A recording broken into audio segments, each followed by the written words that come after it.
Kannur അഞ്ചരക്കണ്ടിയിലെ dental കോളേജിന്റെ ഉടമകൾ ആര്, അല്ലെങ്കിൽ ഈ മാനേജ്മെന്റിനെ കണ്ടിട്ടേ ഇല്ല എന്നൊക്കെയുള്ള തരത്തിൽ നമ്മൾ കഴിഞ്ഞ ദിവസങ്ങളിലൊക്കെ വിദ്യാർത്ഥികളുടെ ഭാഗത്തു നിന്നുള്ള പ്രതികരണം കേട്ടിരുന്നു. ഈ ഉടമകളും പല തരത്തിൽ ആരോപണ വിധേയരാണ് എന്നതാണ് വാസ്തവം. MA അബ്ദുൾ ജബ്ബാർ ചെയർമാനായ പ്രസ്റ്റീജ് എഡ്യൂക്കേഷണൽ ട്രസ്റ്റിന്റെ കീഴിലാണ് ഈ കോളേജ് ഉള്ളത്. ഭൂമി കയ്യേറിയതിനും തരം മാറ്റിയതിനും വ്യാജരേഖ ഉണ്ടാക്കിയതിനും അനധികൃത പണമിടപാടിനും അടക്കം നിരവധി കേസുകളിൽ പ്രതിയാണ് ഈ ട്രസ്റ്റിന്റെ ചെയർമാനായ MA അബ്ദുൾ ജബ്ബാർ. CK വിജയൻ വിവരങ്ങളുമായി. വിജയൻ, നമ്മൾ ഈ സംഭവം ഉണ്ടായ അന്ന് തൊട്ട് ഈ മാനേജ്മെന്റിൽ ആരോടെങ്കിലും സംസാരിക്കാനൊക്കെ ശ്രമിക്കുന്നുണ്ടായിരുന്നു. ഈ അഞ്ചരക്കണ്ടി മെഡിക്കൽ കോളേജിന്റെ ചരിത്രം പരിശോധിച്ചാൽ അത് പൂട്ടിയ സാഹചര്യമൊക്കെ ഏറ്റവും നന്നായി അറിയാവുന്നവരാണ് നമ്മൾ ഉൾപ്പെടെയുള്ള മാധ്യമപ്രവർത്തകർ. നിരന്തരം വാർത്തകൾ കൊടുത്തതിന് ശേഷമൊക്കെയാണ് ആ കോളേജിനെതിരെ ഒരു നടപടി ഉണ്ടാകുന്നത്. സർക്കാരിന്റെ ഭാഗത്തുനിന്ന് പിന്തുണയ്ക്കാനുള്ള ശ്രമങ്ങളൊക്കെ ഉണ്ടായിട്ടും അതിനും അപ്പുറത്ത് കോടതി ഒരു നിലപാടെടുക്കുകയായിരുന്നു. ഈ കോളേജിന്റെ മാനേജ്മെന്റ് ഈ വിഷയത്തിൽ വളരെ നിശബ്ദത തുടരുന്ന ഈ മാനേജ്മെന്റ് എത്രത്തോളം ആരോപണ വിധേയരായിട്ടുള്ളവരാണ്?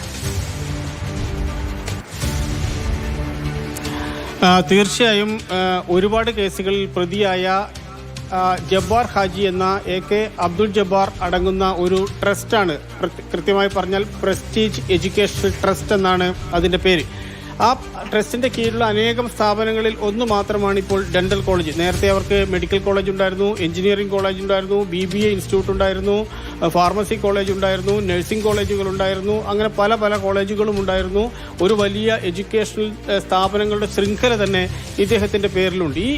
ഈ പ്രസ്റ്റീജ് എഡ്യൂക്കേഷണൽ ട്രസ്റ്റാണ് ഇതിൻ്റെ എല്ലാം തന്നെ മാനേജ്മെൻറ്റ്. ഇപ്പോൾ ഘട്ടം ഘട്ടമായി ഓരോ സ്ഥാപനങ്ങളും പൂട്ടി ഇപ്പോൾ അവസാനം ഈ ഡെന്റൽ കോളേജ് മാത്രമാണ് ബാക്കി. ഇതിനെതിരെയും പലപ്പോഴായി നടപടി വന്നതാണ്. പിന്നീട് പല കേസുകളും അതൊക്കെ ചേർന്ന് ഇപ്പോൾ ഇത് പ്രവർത്തിക്കുന്നു എന്ന് മാത്രം. ഒരുപക്ഷെ ഇത്തരത്തിലുള്ള ഈ ആരോപണങ്ങൾ വന്നതിന് ശേഷം ഇനി ഇതിൻ്റെ ഭാവി എന്താകും എന്ന് പോലും കണ്ടറിയേണ്ടതുണ്ട്. ആരാണ് ഈ ട്രസ്റ്റ് നയിക്കുന്നത് എന്നതാണ് ഏറ്റവും രസകരമായ കാര്യം. ഈ അബ്ദുൾ ജബ്ബാർ ഹാജിയും അതേപോലെ അദ്ദേഹത്തിൻ്റെ മകൻ ജാബിർ ജബ്ബാറും അദ്ദേഹത്തിൻ്റെ ബന്ധു AK മെഹബൂബും അവരുടെ മകൾ ഒരു SV സമീറയും അടങ്ങുന്ന ഒരു ട്രസ്റ്റികളാണ് ഇതിനകത്തുള്ളത്.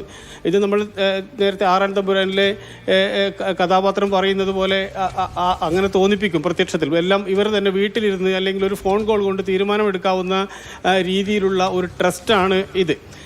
ഈ ട്രസ്റ്റിൻ്റെ കീഴിലുള്ള ജബ്ബാർ ഹാജി ചെയർമാനായ ഈ ജബ്ബാർ ഹാജിക്ക് നേരെ അഞ്ചരക്കണ്ടിയിലെ കറുപ്പത്തോട്ടം അനധികൃതമായി കയ്യേറ്റം നടത്തി എന്നൊരു കേസുണ്ട്. അതിൻ്റെ കൂടെ തന്നെ അതിൻ്റെ തരം മാറ്റി, അതിൽ വഞ്ചന നടത്തി, ലാൻഡ് സീലിങ്ങിൻ്റെ കൂടുതൽ അതിൽ പരിധിയിൽ കവിഞ്ഞ് ഭൂമി കൈവശം വെച്ചു, മുറിച്ചു വിറ്റു, ഇങ്ങനെ തുടങ്ങിയ ഒരുപാട് കേസുകൾ, ഭൂമിയുമായി ബന്ധപ്പെട്ട സിവിൽ കേസുകളുണ്ട്, വഞ്ചന ഉൾപ്പെടെ ക്രിമിനൽ കേസുകളുണ്ട്.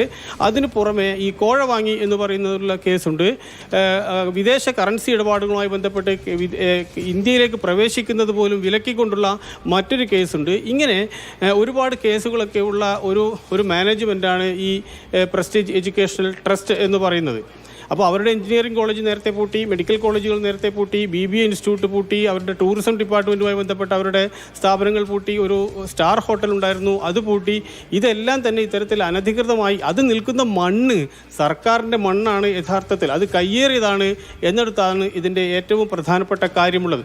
പക്ഷേ ശ്രീജ, ഇതൊന്നും അറിയാത്തവരാണ് ഈ പറയുന്ന സർക്കാരോ സർക്കാർ സംവിധാനങ്ങളോ എന്നൊന്നും നമുക്ക് കരുതാൻ വയ്യ. ഇവിടെ ഇപ്പോൾ സമരത്തിൻ്റെ ഘോഷയാത്ര നടത്തിയ എല്ലാ സംഘടനകളുടെ ആൾക്കാർക്കും ഇതൊക്കെ ഈ രീതിയിൽ തട്ടിപ്പിലൂടെയാണ് ഇത് സമ്പാദിച്ചതെന്നും അവിടെയാണ് ഈ സ്ഥാപനം നടത്തുന്നതെന്നും അറിയാത്തവരൊന്നുമില്ല. പക്ഷേ ഇതൊക്കെ പുറത്തു വരാനൊരു കാരണം ഇപ്പോൾ ഈ പറയുന്ന നിതിൻ രാജിൻ്റെ മരണമാകേണ്ടി വന്നു എന്നിടത്താണ് നമ്മൾക്കൊക്കെ ഉണ്ടാകുന്ന വിഷമം. ശരി, CK വിജയനാണ് വിവരങ്ങൾ നൽകിയത്.